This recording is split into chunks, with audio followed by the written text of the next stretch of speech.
আমার এখন সকালটা শুরু হয় রান্নাঘর থেকে আর রাত্তিরটা শেষ হয় রান্নাঘর থেকেই। তো বিয়ের পর সংসারে না আসলে বুঝতেই পারতাম না যে কতটা দায়িত্ব বেড়ে যায় আর নিজেকে ভালো রাখার থেকে অন্যকে ভালো রাখার দায়িত্বটা বেশি বেড়ে যায়। এটাই এখন মানে দিনে দিনে হয়ে দাঁড়াচ্ছে।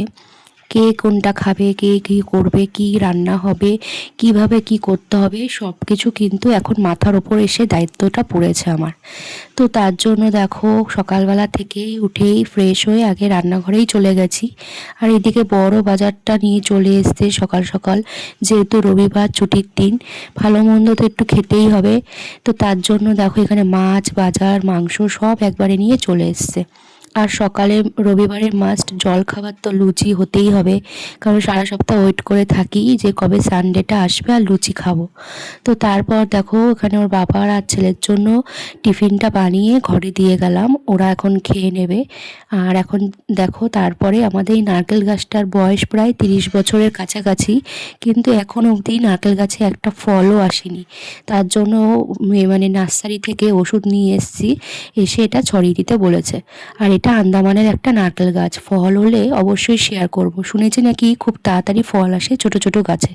তো তারপর দেখো এখন চলে আসলাম রান্নাঘরে, এসে যত সবজি এনেছে সেগুলোকে সুন্দর করে প্লাস্টিকে করে গুছিয়ে রাখছি, তাহলে ফ্রিজে অনেকটা দিন বেশ ভালোই থাকে।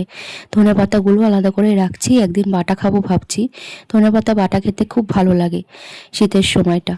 আর এইখানে মাংসটাকে ভালো করে ধুয়ে এখন টক দই সব মশলা দিয়ে ম্যারিনেট করে রাখবো, যেহেতু মাটন একটু ম্যারিনেট করে রাখলে বেশ ভালোই লাগবে। আর এদিকে শাশুড়ি মা যেহেতু মাংস খাবে না, তার জন্য শাশুড়ি মাকে মাছ করে দিচ্ছি, তেলাপিয়া মাছ। আর এখানে মাংসর জন্য নতুন স্টিলের গামলাটা নামিয়েছিলাম, সেই বাড়ির থেকে কিনে এনেছিলাম, ওটাতেই আজকে নতুন গামলাটা নামিয়েছি। আর এই পাশে হচ্ছে ডাঁটা শাক ভাজা এক পাশে, আর এক পাশে হচ্ছে মাছ। তো তাড়াতাড়ি করে দু গ্যাসে বসিয়ে দিয়েছি, কারণ রবিবারটা অনেকটা বেলা হয়ে যায় টিফিন খেয়ে উঠতে উঠতে। তো তারপর দেখো শাক ভাজা হয়ে গেছে, এখানে শাশুড়ি মায়ের জন্য ডাঁটা দিয়ে আলু দিয়ে ধনেপাতা দিয়ে মাছের ঝোলটাও করে দিয়েছি, হয়ে গেছে। আর তারপর এই যে আমাদের মাংসটাও কিন্তু কমপ্লিট।